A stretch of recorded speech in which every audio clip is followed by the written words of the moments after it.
اعوذ باللہ السمیع العلیم من الشیطان اللعین الرجیم بسم اللہ الرحمن الرحیم الحمدللہ الذی ہدانا لہذا وما كنا لنهتدي لولا ان هدانا الله لقد جاءت رسل ربنا بالحق الصلاة والسلام على النبي الأمي مكي المدني عربي القرشي الرسول المسدد والمصطفى الأمجد محمود الأحمد أبو القاسم محمد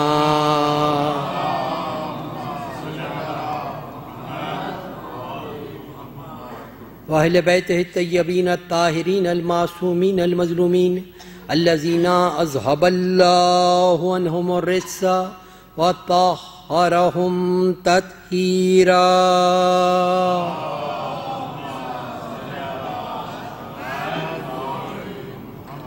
لا سيما بقية الله في الأرضين الإمام المنتظر والحجة ثاني عشر آية الله العظمى والحجة الكبرى روحي وأرواح العالمين لتراب مقدمه الفداء ولعن الله على أعدائهم وعلى غاصب حقوقهم وعلى منكر فضائلهم من الآن إلى قيام يوم الدين أما بعد فقد قال الله سبحانه وتعالى في محكم كتابه الحكيم وهو أصدق الصادقين وقوله الحق ضرب الله الذين كفروا وامرأة نوح وامرأة لوط كانتا تحت عبدين من عبادنا صالحين فخانتاهما فلم يغنيا عنهما من الله شيئا وقيل ادخلا النار مع الداخلين وضرب مثل الذين آمنوا وامرأة فرعون إذ قالت رب ابن لي عندك بيتا في الجنة ونجني من فرعون وعمله ونجني من القوم الظالمين درود بھیجئے محمد و آل محمد۔ مومنین، سب سے پہلے میں اپنی جانب سے آپ تمام مومنین کی جانب سے منتظمین جشن کی جانب سے اپنے زمانے کے امام کی خدمت میں جناب زینب سلام اللہ علیہا کی ولادت کا درود بھیجے محمد و آل محمد کہ ہدیہ تبریک پیش کرتے ہیں اور خداوند کریم کی بارگاہ میں دعا گو ہوں کہ خداوند کریم اس جشن بابرکت کو تمام مومنین و مومنات کے لیے خیر و برکت کا باعث قرار دے۔ درود بھیجیے محمد و آل محمد پر۔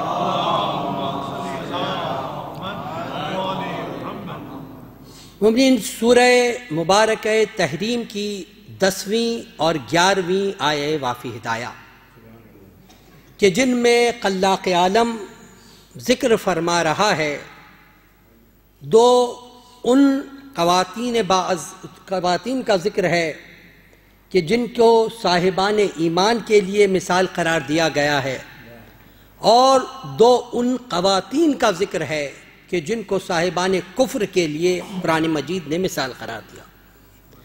سب سے پہلے ارشاد ہوتا ہے ضرب مثلا للذین کفروا وامرأۃ نوح وامرأۃ لوط۔ خداوند کریم ان لوگوں نے جنہوں نے کفر اختیار کیا، ان کے لیے نوح کی بیوی اور لوط کی بیوی کی مثال پیش کرتا ہے۔ دونوں کی مثال قرآن مجید پیش کرتا ہے۔ دونوں کون ہیں؟ ایک حضرت نوح کی بیوی اور دوسرے حضرت لوط کی بیوی۔ کانتا تحت عبدین من عبادنا الصالحین، یہ دونوں ہمارے صالح بندوں کے ماتحت تھیں۔ دونوں کانتا تحت عبدین من عبادنا الصالحین، دونوں ہمارے صالح بندوں کے ماتحت تھیں۔ فخانتاہما، مگر ان دونوں نے ہمارے صالح بندوں کے ساتھ خیانت کی۔ دونوں نے ہمارے صالح بندوں کے ماتحت قرآن بڑی تفصیل، عموماً قرآن اتنی تفصیل کے ساتھ کسی چیز کو بیان نہیں کرتا ہے، لیکن یہاں پر قرآن مجید بڑی تفصیل کے ساتھ کہ دونوں ہمارے صالح بندوں کے ماتحت تھی۔ فَقَانَتُهُمَا، انہوں نے ان بندوں سے قیانت کی۔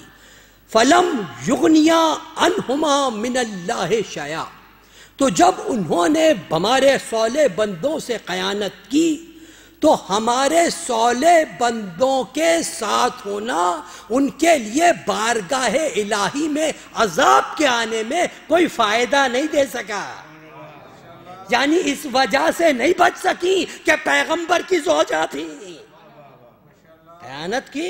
فَلَمْ يُغْنِيَ عَنْهُمَا مِنَ اللَّهِ شَيْئًا، کوئی چیز ان کو، یہ تعلق و ارتباط بھی ان کو عذاب الہی سے نہیں بچا سکا۔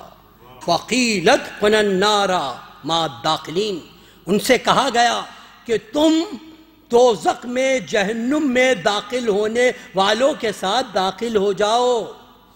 قرآن مجید اور مثال بیان کر رہا ہے، اور یہ چیز دیکھیے قرآن مجید مثال بیان کر رہا ہے دو پیغمبر کی بیویوں کی، اور حضور ختمی مرتبت حضرت احمد مجتبی محمد مصطفیٰ صلی اللہ علیہ وآلہ وسلم، قیامت تک کے آنے والے کے ہر طبقے کے لیے پیغمبر کا عمل ایک نمونہ عمل کی منزل رکھتا ہے، اصول مقرر کیے جاتے ہیں۔ تو بتا دیا قرآن مجید نے واضح طور پر کہ فقط پیغمبر کی بیوی ہونا کافی نہیں، یہ بھی ضروری ہے کہ پیغمبر کی اطاعت بھی کی جائے، بغیر اطاعت پیغمبر کے۔ اور یہاں پر قرآن نے کوئی تعبیر نہیں کیا کہ زندگی میں اطاعت ہو بعد میں نہ ہو، نہیں، زندگی میں بھی اطاعت کرنی ہے، بعد میں بھی اطاعت کرنی ہے، تب جا کے خالی زوجیت میں آنا خدا کی بارگاہ میں کوئی فضیلت کے باعث نہیں ہے جب تک کہ ایمان پر ثبات قدم نہ ہو۔ اسی لیے قرآن تفصیل کے ساتھ بیان کر رہا ہے کہ انہیں فائدہ نہیں دے سکا ہمارے دونوں پیغمبر کی زوجیت میں آنا، فقانت، انہوں نے سے قیانت کی۔ اب یہاں پر ایک چیز بہت واضح ہے کہ جو ہو سکتا ہے کسی کے ذہن میں اس معاملے میں شنا ہو کہ قرآن مجید میں جہاں کہیں بھی پیغمبر کی ازواج کی نسبت خیانت یا ایسے الفاظ آئیں تو وہاں پر اس سے مراد منزل عفت میں خیانت ہرگز مراد نہیں ہے۔ پیغمبر کی کوئی بھی بیوی بددامنی سے بدنما نہیں ہوئی ہے، پاک دامن رہی، کیونکہ حضور ختمی مرتبت حضرت احمد مجتبی محمد مصطفیٰ صلی اللہ علیہ وآلہ وسلم کہ پیغمبر کی کوئی بھی بیوی عفت کے منافی عمل سے آلودہ نہیں ہوئی، تو خیانت سے یہاں پر یہ خیانت مراد نہیں ہے، بلکہ خیانت سے مراد کیا ہے؟ خیانت سے مراد یہ ہے کہ حضرت لوط کی بیوی کے بارے میں خصوصیت کے ساتھ قرآن نے بیان کیا کہ وہ پیغمبر کے رازوں کو غیروں سے جا کر بیان کیا کرتی تھی، اور پیغمبر جو بات کا حکم دیتے تھے اس کے اپوزٹ کیا کرتی تھی، اس کے مخالفت میں عمل کیا کرتی تھی، اور یہی عمل حضرت نوح کی بیوی کا بھی تھا۔ تو قرآن مجید نے انہیں کہا کہ انہوں نے ہمارے خاص بندوں کے ساتھ خیانت کا ارتکاب کیا۔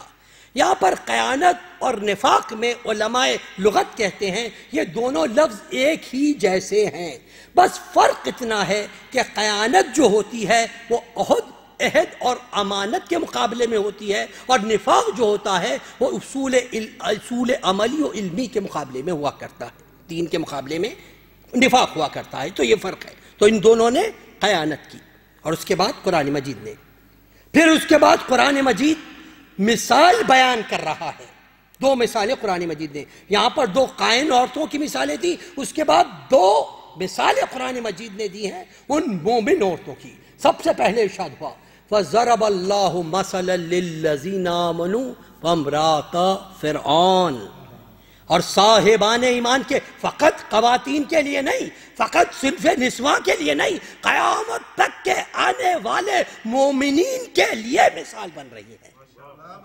کس کی مثال بیان کر رہا ہے؟ وَامْرَأَتَ فِرْعَوْنَ، اپنے دور کے بلکہ تاریخ کے جابر ترین شخص کی زوجیت میں رہنے والی اس پاک دامن بی بی کی مثال پیش کر رہا ہے۔ امرات فرعون کی زوجہ کی مثال ہے۔ کسان کون؟ جہاں پر تاریخ میں اور روایات میں ہے کہ اس باعفت خاتون کا نام تھا جناب آسیہ سلام اللہ علیہا۔ آپ کے والد کا نام تھا مزاحم، آسیہ بنت مزاحم۔ یہی وہ برگزیدہ ہستی تھی کہ جس کو خلاق عالم نے حضرت موسیٰ کی نگہداشت اور حفاظت کے لیے خدا نے چنا تھا۔ حضرت موسیٰ کی حفاظت کے لیے فرعون میں خداوند کریم نے منتخب فرمایا تھا جناب آسیہ کو۔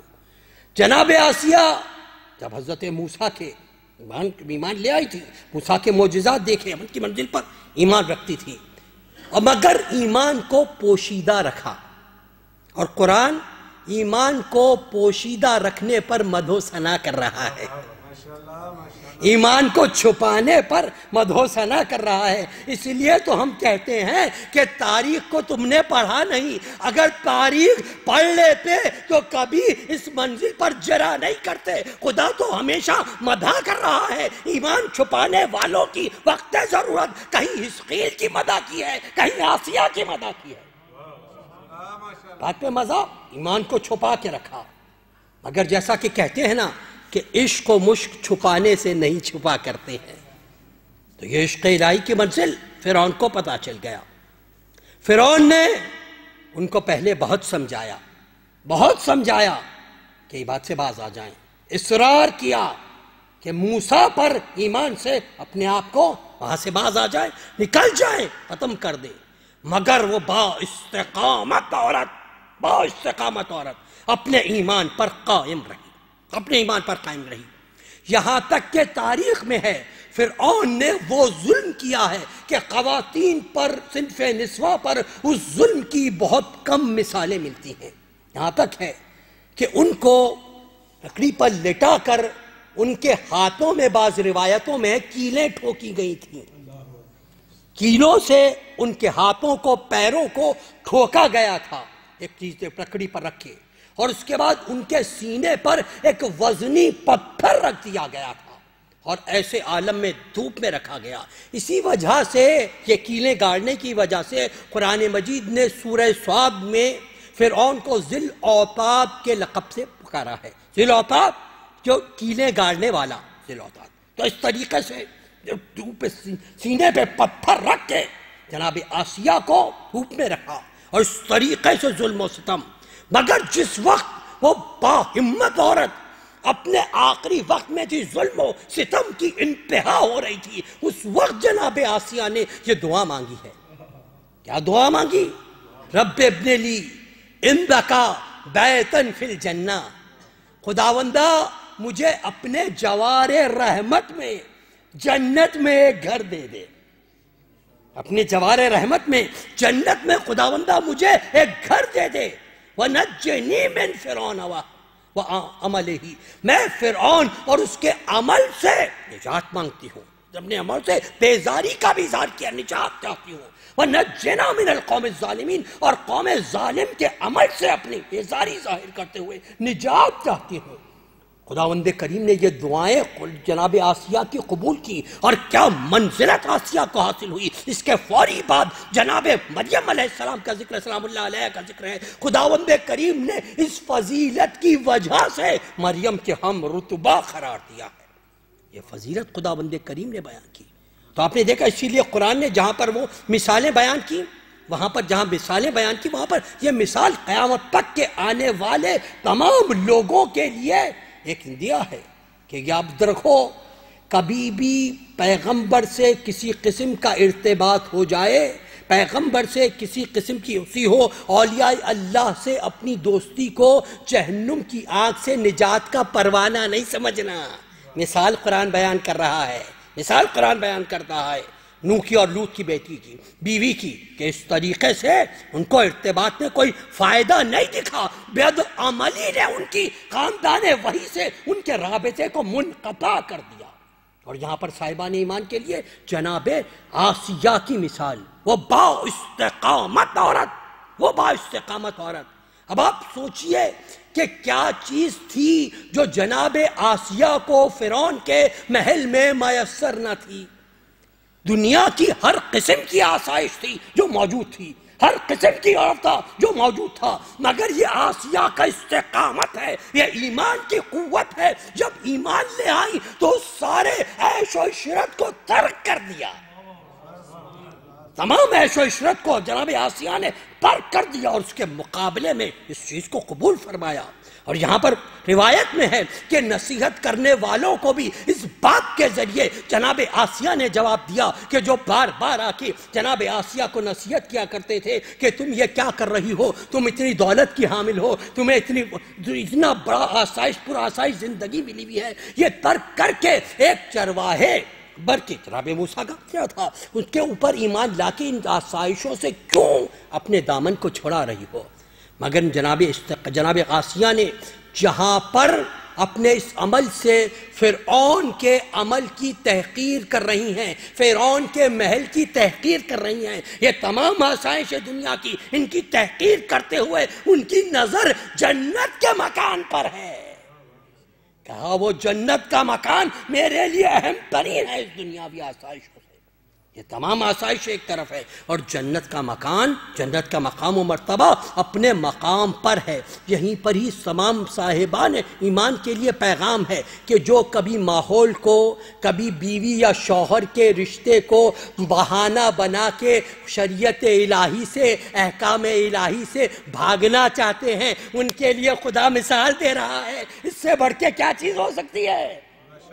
یہ استقامت قیامت تک کے لیے مثال ہے۔ خبردار کبھی ماحول کا بیان نہ بنانا، کبھی زوج کا بہانہ بنا کے عمل سے فرار اختیار نہ کرنا، کوئی چیز راہ فرار کی منزل پر نہیں ہو۔ تو جناب آسیہ سلام اللہ علیہا کی قرآن مجید نے مثال بیان کی ہے۔ اب یہاں پر جناب آسیہ کی فضیلت کیوں ہے؟ دیکھیے خداوند کریم نے جس برگزیدہ ہستیوں کا ذکر کیا ہے ان کی فضیلتوں کے دو اسباب ہیں۔ انشاءاللہ تفصیل سے جب کبھی بھی جناب سیدہ سلام اللہ علیہ پر درود بھیجے محمد و آل محمد تو وہ ہوگی تو عرض کروں گا یہاں پر جہاں برگزیدہ ہستیوں کے قرآن مجید نے وہاں پر کچھ نسبتیں ہیں جن کی وجہ سے وہ باعث شرف ہے۔ جناب سارہ سلام اللہ علیہ جن سے فرشتوں نے کلام کیا، سارہ کی 3 نسبتیں ہیں۔ جناب سارہ شوہر معصوم کس نسبت ہے، آنے والی نسل جناب اسحاق، جناب یعقوب انبیاء بنی اسرائیل، یہ نسبت جناب سارہ کی، خود ذاتی کردار، یہ 3 فضیلتیں جناب سارہ سلام اللہ علیہ کی۔ جناب مریم سلام اللہ علیہ وہاں پر بھی 3 فضیلتیں ہمیں نظر آتی ہیں۔ ایک جناب مریم کی ماں بہت برگزیدہ خاتون سے تھی، بہت برگزیدہ خاتون، جناب زکریا کی علیہ السلام کی بہن جناب مریم کی ماں برگزیدہ خاتون تھی۔ تو ایک ماں کی نسبت، ماں برگزیدہ، دوسرے بیٹے کی نسبت حضرت عیسیٰ علیہ السلام، حضرت عیسیٰ کی، تیسری اپنا ذاتی کردار، اپنا ذاتی عمل، یہ 3 نسبتیں فضیلتیں جناب مریم کو حاصل تھیں۔ اور مریم کون تھی؟ ان اللہ استفا کے وطہرا کے واصطفا کے علی النساء العالمین، اے مریم ہم نے تمہیں چن لیا، تمہیں پاک کیا، پھر چن لیا تمام دنیا کی عورتوں پر، نساء العالمین، یہ جناب مریم سلام اللہ علیہ کی نسبت۔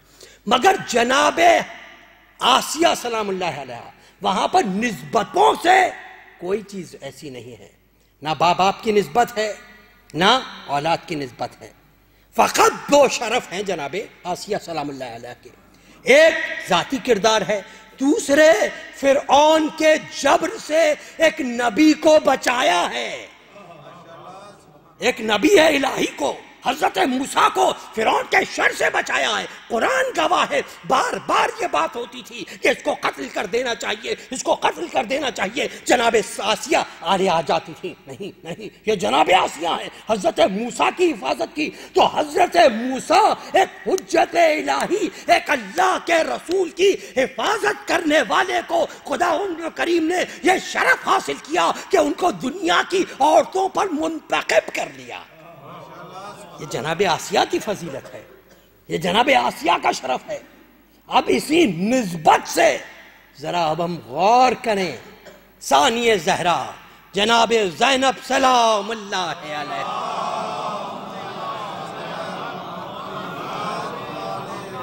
کیا کہنا اس بی بی کا، کیا کہنا اس کے عز و شرف کا، کہاں انسان کی عقل پہنچ سکتی ہے، کیا نسبتیں ہیں۔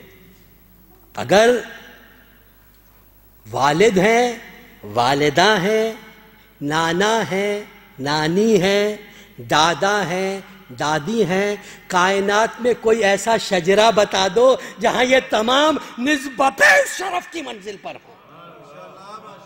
نسبتوں سے جناب زینب کو شرف حاصل ہے، کیا کوئی مقابلہ کر سکتا ہے؟ کیا کوئی زینب کے مقابلہ کر سکتا ہے؟ کوئی نسبتوں پر کوئی وجہ حاصل ہو ہی نہیں سکتی، وہ فضیلت ہے جناب زینب سلام اللہ علیہ۔ نانا ہے تو خاتم النبیین، افضل المرسلین، فضیلتوں کا کیا کہنا۔ خداوند کریم نے کلام پاک میں ہر نبی کو اس کے نام سے پکارا ہے سوائے اپنے حبیب کے۔ کبھی یاسین کہا، کبھی طٰہٰ کہا، کبھی مزمل کہا، کبھی مدثر کہا۔ شرف و منزلت ہے، اور سورہ جمعہ کا بارہا سن چکے ہیں۔ خدا فخر کر رہا ہے بھیجنے پر، فقط ایک جگہ پر فخر نہیں کیا خدا نے۔ خاتم المرسلین، کیا فضیلت ہے حضور اکرم کی، فقط ایک جگہ پہ فرق نہیں کیا، بلکہ معراج سے جب حضور اکرم واپس آئے ہیں تو حضور کو فخر کرنا چاہیے، میں پوری کائنات کو ختم کر کے آ رہا ہوں۔ رسول نے فخر نہیں کیا، خدا فخر کر رہا ہے۔ سبحان الذی اسریٰ بعبدہ، پاک ہے وہ ذات جو اپنے بندے کو لے گیا۔ یہ رسول اکرم کی فضیلت ہے۔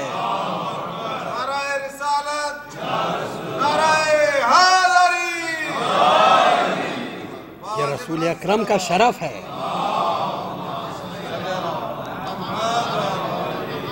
یہ معراج پہ بلا کر عزت دی ہے خداوند کریم نے، معراج پہ بلایا گیا ہے اور فخر کر رہا ہے بلانے کے بعد کہ ہم لے گئے اپنے بندے کو۔ ایسا بندہ ہو تو ایسا ہو کہ قدرت فخر کرے۔ یہ پیغمبر معراج پر گئے، اور جس کی ولایت کو دکھانے کے لیے خدا نے معراج پر بلایا تھا وہ زینب کے باپ ہیں علی مرتضیٰ، جن کی ولایت کو دکھانے کے لیے خداوند کریم نے انتظام کیا تھا۔ اور اسی جنت سے، اسی جہاں پر روایات متعدد موجود ہے کہ وہیں پر معراج سے پیغمبر جو خداوند کریم نے خاص پھل لگایا تھا، جس کی فرشتے حفاظت کرتے تھے یا باری کرتے تھے، فقط ایک پھل تھا، اس میں ایک ہی پھل لگا ہوا تھا۔ پیغمبر سے کہا، اے پیغمبر یہ پھل تو تمہارے لیے مخصوص ہے، اس کو لے کے آئے ہیں، خدیجہ کو دیا ہے تو جناب فاطمہ زہرا بنی ہے، خدیجہ طاہرہ ہے۔ یہ شرف و فضیلت ہے، یہ شرف و فضیلت ہے۔ اور دادا دادی کا کیا کہنا، محسن اسلام حضرت ابو طالب علیہ السلام، اور ماں جناب فاطمہ بنت اسد جنہیں اللہ کا رسول امی کہہ کر مخاطب کرتا ہے، ماں کا شرف جن کو دیا، یہ شرف و عزت ہے جناب زینب سلام اللہ علیہ کی۔ یہ نسبتیں ہیں، کسی کو یہ شرف حاصل نہیں ہوا جو جناب زینب کو ہے۔ آپ کی ولادت باسعادت ایک روایت جس پر بہت سے علماء متفق ہیں، 5 جمادی الاول سن 5 ہجری یا تواریخ کے اندر سن 6 ہجری جناب زینب سلام اللہ علیہ کی ولادت باسعادت۔ اور جب آپ کی ولادت ہوئی تو جناب سیدہ سلام اللہ علیہ نے درود بھیجے، محمد و آل محمد۔ امیر المومنین سے کہا یا علی بچی کا نام رکھیے. آپ نے ارشاد فرمایا میں نام رکھنے پر اللہ کے رسول پر سبقت نہیں کر سکتا. اللہ کے رسول آ کے رکھیں گے. پیغمبر اسلام روایتوں میں سفر پر گئے ہوئے تھے. جب پیغمبر آئے، پیغمبر نے نواسی کو دیکھا، بیٹی نے کہا بابا نام رکھیے. آپ نے فرمایا میں نام رکھنے پر اپنے اللہ پر سبقت نہیں کر سکتا. یہ خاندان رسالت ہے، یہ خاندان رسالت ہے. اور خدا کی قسم جتنی برگزیدہ خواتین ہیں کائنات میں، کسی کے نام کے لیے نہیں ہے کہ وہی کے ذریعے سے نام رکھا گیا ہو. یہ زینب کی فضیلت ہے کہ نام بھی رکھا گیا ہے تو وہی الہی کے ذریعے رکھا گیا ہے. دل نے آ کر بتایا نام رکھا زینب، زینب نام رکھا گیا ہے. اور بی بی کے نام زینب ہے. کنیت 2 یا 3 کنیتیں مشہور ہیں، لیکن زیادہ مشہور جو کنیت ہے وہ ام کلثوم ہے. یہاں پر جناب سیدہ سلام اللہ علیہ کی 2 بیٹیاں، بڑی بیٹی کا نام جو تواریخ میں ہے زینب کبریٰ جن کی کنیت ام کلثوم، چھوٹی بیٹی جن کا نام زینب صغریٰ ان کی کنیت ام کلثوم صغریٰ تھی، لیکن ان کو ان کے کنیت سے پکارا جاتا ہے ام کلثوم سے. اور جہاں تک کنیت کا تعلق ہے، یہ عرب کے میں ایک دستور تھا کہ لڑکپن کے زمانے میں ہی کنیت رکھ دی جاتی تھی.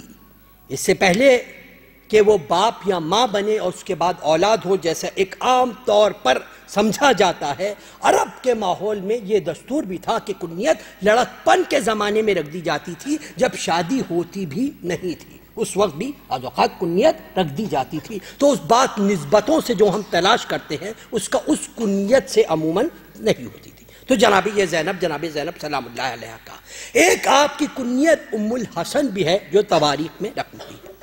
اس کے بعد جناب زینب سلام اللہ علیہ کے القاب، آپ کے بعض القاب وہ ہیں جو خود معصوم نے بیان کیے، خود معصوم کے زبان سے ادا ہوئے وہ القاب ہیں. اور کچھ القاب یہ ہیں کہ جو آپ کی عزت و شرف و منزلت پر جناب زینب سلام اللہ علیہ کے کمالات و فضیلت سامنے آتی چلی گئی، تاریخ ان القاب سے جناب زینب سلام اللہ علیہ کو بیان کرتی چلی گئی.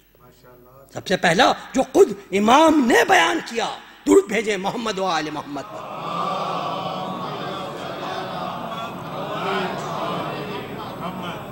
جناب امام زین العابدین علیہ السلام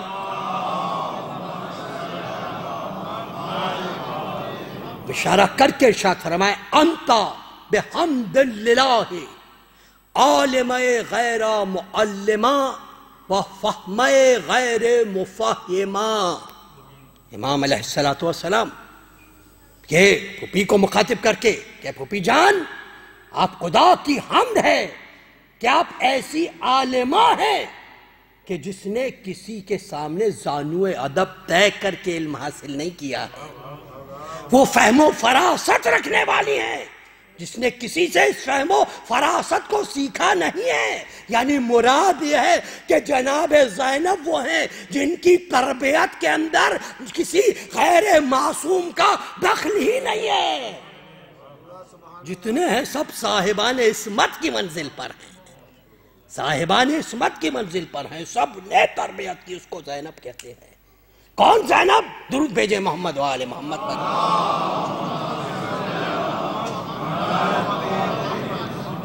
گود میں فاطمہ زہرا کے پلی ہے زینب. درود بھیجے محمد ایک مرتبہ آواز بلند.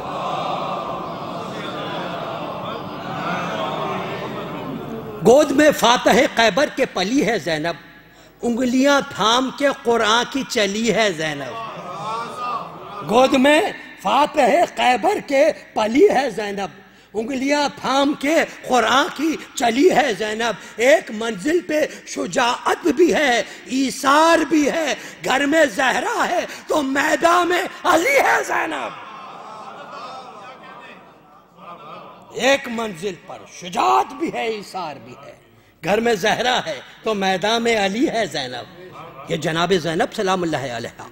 اور آپ کے القاب میں ہے نائبۃ الزہرا، جناب سیدہ سلام اللہ علیہ کی جو نائب ہو، اسے زینب کہا جاتا ہے۔ ابیلہ قامص من اہل کسا، قامص اہل کسا امام حسین علیہ السلام کی عدیلہ ہمت کا نام ہے زینب۔ عدیلہ قامص من اہل الکسا، قامص اہل کسا امام حسین کی ہمت، یہ جناب زینب کا لقب ہے۔ ناموس رواق العظماء، آستانہ عظمت کی ناموس کا نام ہے زینب۔ ناموس رواق العظماء، آستانہ عظمت کی ناموس کا نام ہے زینب۔ صدیقۃ الصغریٰ، ماں صدیقہ کبریٰ کے لقب کی منزل پر ہے، بیٹی صدیقہ صغریٰ کی منزل پر ہے۔ معصومہ صغریٰ، عصمت صغریٰ کی منزل پر ہے۔ اور اس کے بعد ایک ایسا لفظ ہے جناب زینب کے لیے، جس طرح جناب سیدہ کے لیے خاتون جنت مختلف عنوان سے لقب جناب سیدہ کا بیان ہوا، اسی طریقے سے جناب زینب کے لیے عقیلہ کا لفظ، عقیلہ کا لفظ، صاحب عقل صاحب فہم، آپ کو عقیلۃ النساء بھی کہا جاتا ہے، آپ کو عقیلہ قریش بھی کہا جاتا ہے، آپ کو عقیلہ بنی ہاشم بھی کہتے ہیں۔ اور یہ عقیلہ بنی ہاشم وہ لقب ہے کہ جب کبھی بھی جناب ابن عباس حدیث کو جناب زینب کبریٰ سے نقل کرتے تھے، خصوصیت کے ساتھ جناب سیدہ سلام اللہ علیہا کا جب خطبہ جناب زینب سے نقل کیا ہے انہوں نے، تو انہوں نے بیان کیا ہے مجھ سے عقیلہ بنی ہاشم نے بیان کیا، یہ کہہ کے خطبے کا آغاز کیا، عقیلہ بنی ہاشم نے بیان کیا۔ تو عقیلہ بنی ہاشم، عقیلۃ الطالبین، خاندان ابو طالب کی صاحب عقل، خاندان ابو طالب کی منزل پر ہو۔ اور اس کے بعد عقیلۃ الوحی، پاستان وحی میں عقیلہ ترین خاتون، وہ عقیلۃ النبوہ، نبوت کے گھر میں صاحب عقل و فہم خاتون کا نام جناب زینب سلام اللہ علیہ۔ اس کے علاوہ ولایت کے عنوان سے بھی، جس کو مجھے مختصراً عرض کرنا ہے کہ ولایت جناب زینب کیا ہے، آپ کا ایک لقب ہے سلالۃ الولایہ، سلالۃ الولایہ، ولایت کا خلاصہ، ولایت کا خلاصہ، رضیعۃ الولایہ، پروردہ آغوش ولایت کا نام ہے زینب، پروردہ آغوش ولایت۔ اور پھر آخری معینۃ الولایہ، یعنی ولایت کی پہچان رکھنے والی، ولایت کی معرفت رکھنے والی ہستی کا نام ہے جناب زینب۔ اسی لیے جناب زینب کے حالات میں موجود ہے کہ آپ جب امیر المومنین کوفے تشریف لے گئے تھے، جناب زینب بھی کوفے آ گئی تھیں، جو جناب زینب کا یہ طریقہ تھا کہ اپنی تمام مصروفیات کے باوجود امیر المومنین کی جو ذاتی چیزیں ہوا کرتی تھیں ان تمام کو منظم کرنے کا کام جناب زینب کے سپرد تھا۔ یہ ہے مقام جناب زینب، تمام کام جناب زینب کی طور تھے۔ اور دوسری بات یہ کہ اپنے دونوں بھائیوں حسنین علیہ السلام کی سب سے زیادہ رازدار جناب زینب سلام اللہ علیہ۔ اور ایک فضیلت تو جناب زینب کی ایسی ہے کہ جس کو اور کسی کے لیے اس معنوں میں وہ فضیلت نہیں ملتی، یہ شرف ہے جناب زینب کا۔ جناب سیدہ سلام اللہ علیہ کو روایتوں میں جو ایک فضیلت حاصل ہے، وہ فضیلت ہے آپ کو علم کی وجہ سے، آپ کو علم کی وجہ سے تمام عورتوں پر فضیلت حاصل ہے۔ تو یہ اس علم کی وارث کا نام ہے جناب زینب سلام اللہ علیہ۔ کس طریقے سے کہ ایک مرتبہ امام حسن علیہ السلام نے آپ کو مخاطب ہو کر ارشاد فرمایا، انکا من شجرۃ النبوہ ومن معدن الرسالہ، نہ کان پہ بہن، آپ شجر نبوت میں سے ہیں اور آپ معدن رسالت میں سے ہیں۔ ایک مرتبہ دونوں بھائی بیٹھے ہوئے تھے، امام حسن علیہ السلام، امام حسین علیہ السلام، اور پیغمبر اکرم کسی حدیث کے متعلق دونوں بھائی آپس میں گفتگو کر رہے تھے۔ جناب زینب سلام اللہ علیہ بھی وہیں پر موجود ہیں۔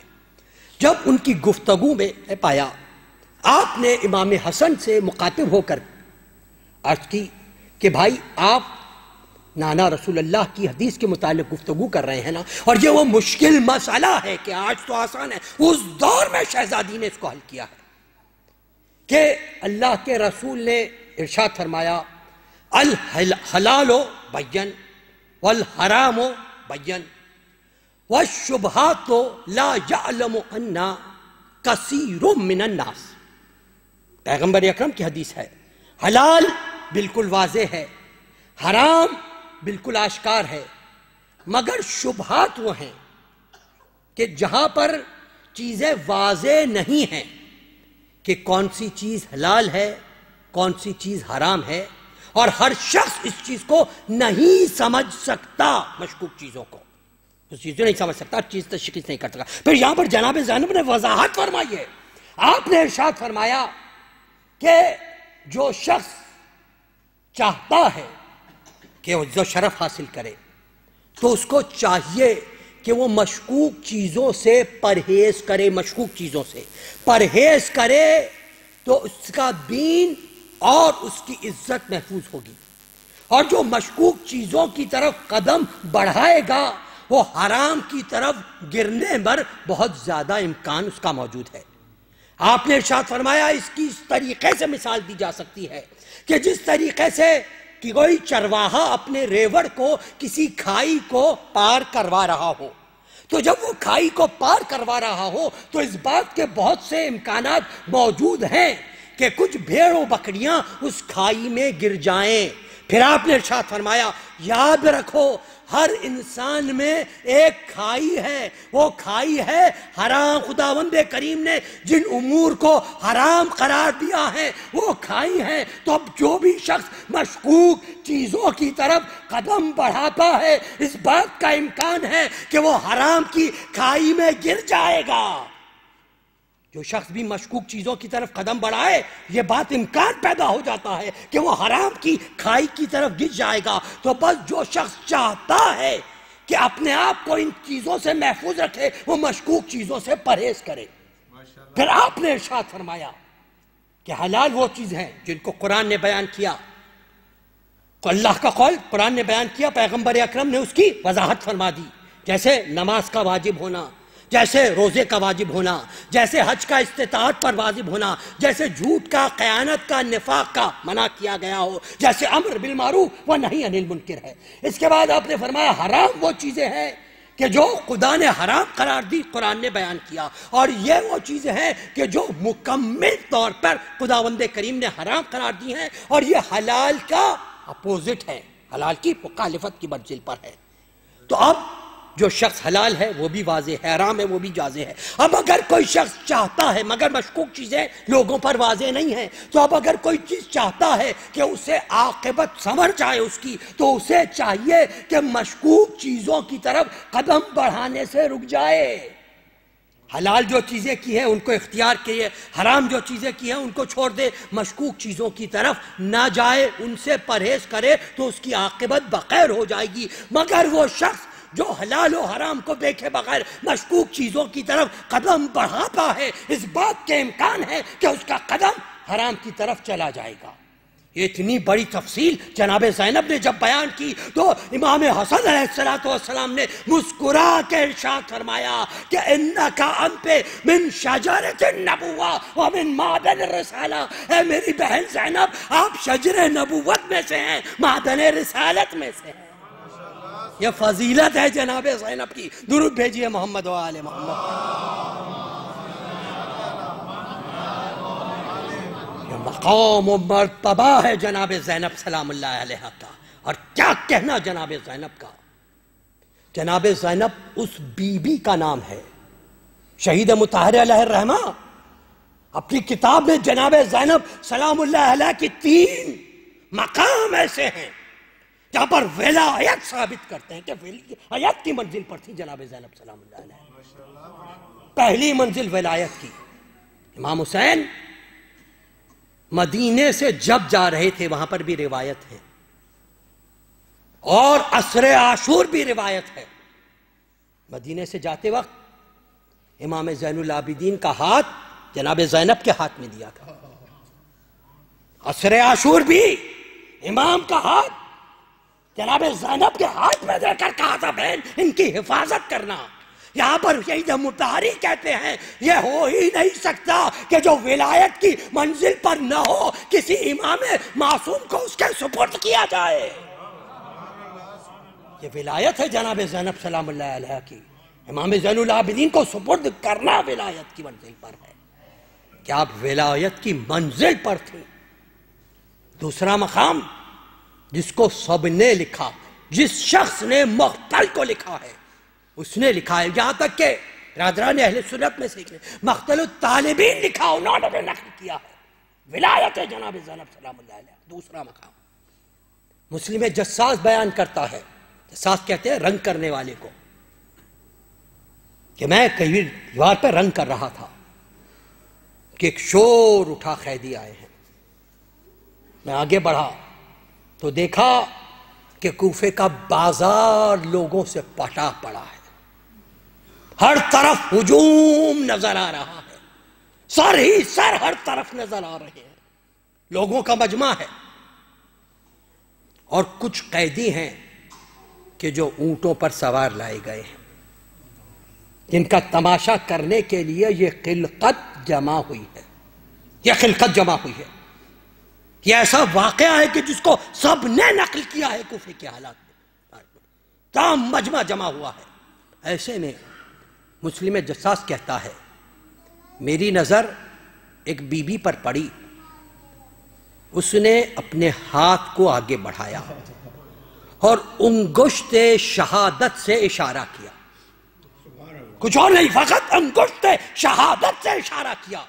وہ کہتا ہے خدا کی قسم میں نے دیکھا بولتے ہوئے انسان خاموش ہو گئے، جانور خاموش ہو گئے، اور فقط جانور ہی خاموش نہیں ہوئے، جانوروں کے گلوں میں جو گھنٹیاں لٹک رہی تھی، جو شور کر رہی تھی، وہ بھی خاموش ہو گئی.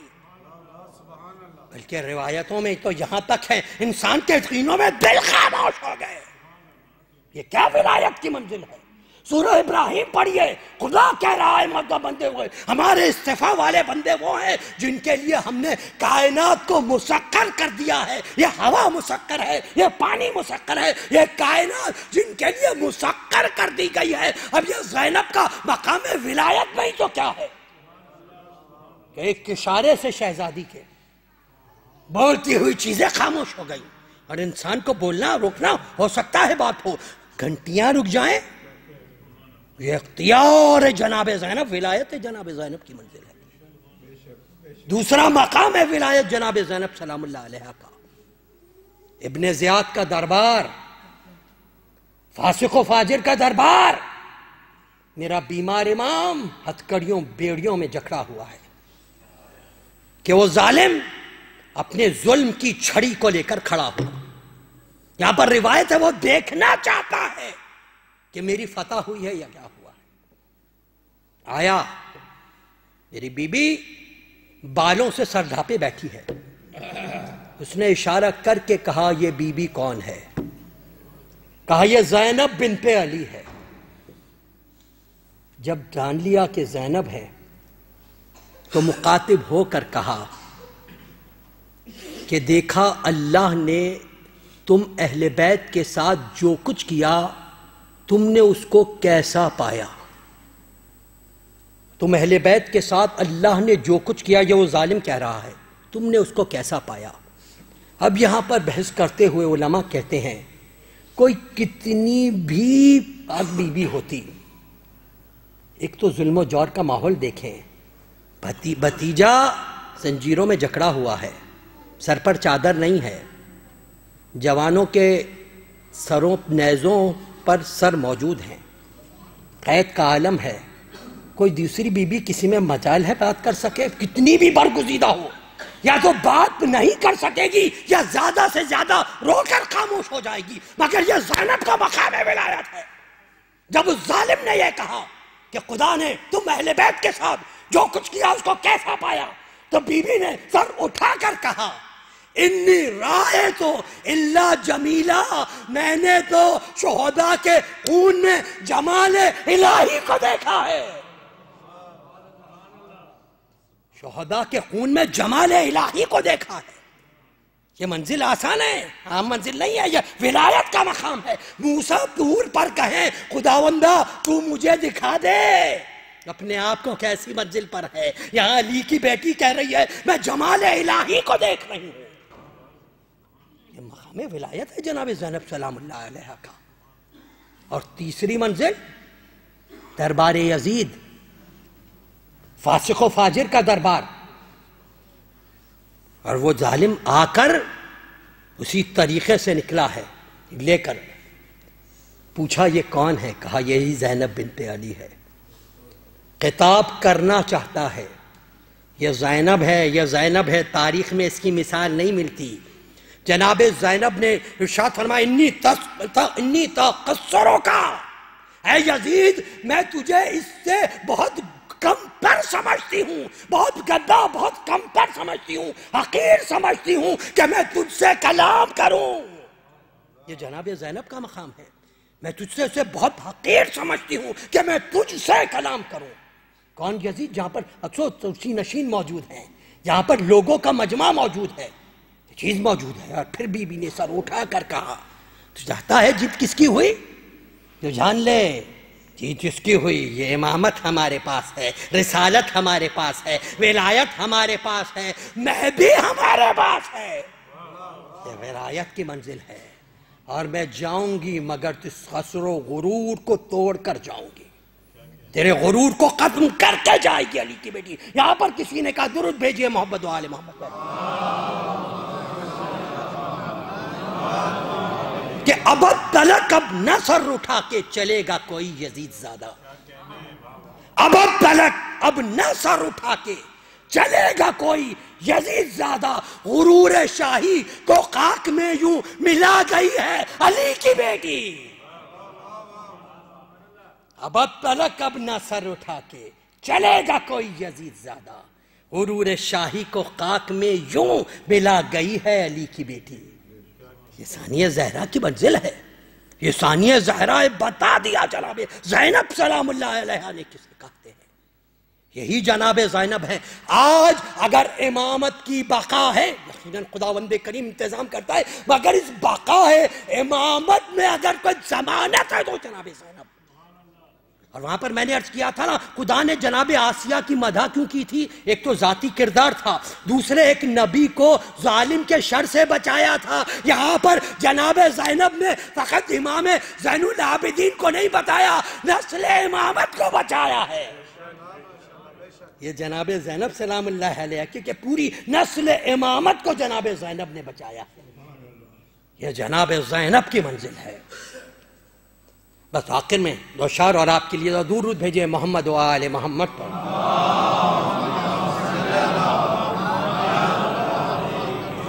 کہ بنت خاتون جنا بنت علی ہے زینب، بنت خاتون جنا بنت علی ہے زینب، گلشن فاطمہ زہرا کی کلی ہے زینب. کبھی زہرا کبھی حیدر کبھی آغوش نبی، کبھی زہرا کبھی حیدر کبھی آغوش نبی، گویا قرآن کی گودی میں پلی ہے زینب. کبھی زہرا کبھی حیدر کبھی آغوش نبی، گویا قرآن کی گودی میں پلی ہے زینب. اور جب بھی یہ نام لیا ٹل گئی ہر ایک مشکل. جب بھی یہ نام لیا ٹل گئی ہر ایک مشکل. یہ تیرا نام ہے یا ناد علی ہے زینب؟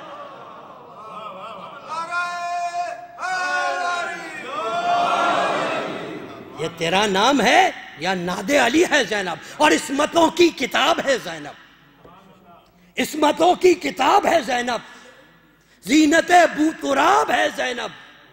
مرتضیٰ کو عبادت حق پر، بڑا مشکل چہرے کہ مرتضیٰ کو عبادت حق پر ملنے والا ثواب ہے زینب. مرتضیٰ کو عبادت حق پر ملنے والا ثواب ہے زینب. یہ فضیلت ملی ہے ورثے میں کہ ہر جگہ کامیاب ہے زینب، اور شام میں رات ہو نہیں سکتی، شام میں رات ہو نہیں سکتی، شام کا آفتاب ہے زینب۔ خداوندہ تجھے ولادت باسعادت جناب زینب کبریٰ سلام اللہ علیہا کا واسطہ، یہ تمام مومنین و مومنات حاجت مند ہیں، خداوندہ ان کی حاجات شرعیہ کو پورا فرما، اور جو مومنین تمام حاجت لے کے آئے ہیں ان کی حاجات کو پورا فرما، جو مومنین حج و زیارات کے مشتاق ہیں خصوصیت کے ساتھ اسباب خداوندہ مہیا فرما کہ جناب زینب سلام اللہ علیہا کے روضے کی زیارت سب مومنین کر سکیں، فرما۔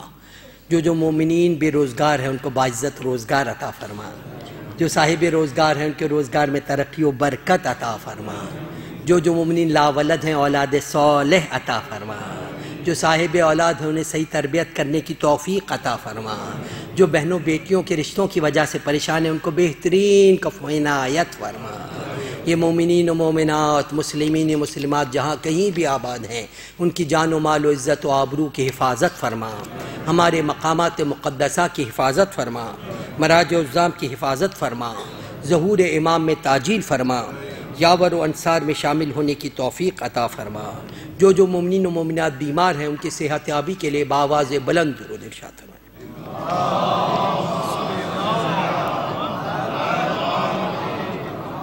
ایک سورہ فاتحہ سے مرحوم سید کبیر حسین کاظمی اور مرحوم افتخار علی اور جمیع ارواح المرحومین مومنین و مومنات ثواب الفاتحہ۔